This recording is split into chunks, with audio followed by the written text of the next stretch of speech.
সরিষা ক্ষেত জুড়ে শুধু হলুদ আর হলুদ। ফুলের বুক ছুঁয়ে উড়ে বেড়াচ্ছে ছোট্ট এক মৌমাছি। সে জানে না দর্শন, জানে না তাফসির, তবুও সে জানে তার রবকে মানতে হয়। আল্লাহ তাকে নির্দেশ দিয়েছেন ফুল থেকে ফুলে ঘুরে বেড়াতে, পেট ভরে নয় বরং দায়িত্ব ভরে মধু সংগ্রহ করতে।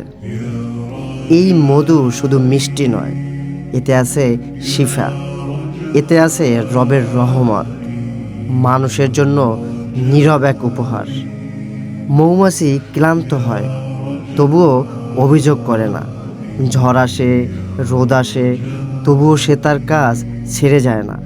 আর আমরা তো কুরআন পেয়েছি, নবীর সুন্নাহ পেয়েছি, তবুও ইবাদতে অলস, আমানতে গাফেল। এই মৌমাছি আমাদের জন্য দারুণ এক শিক্ষা।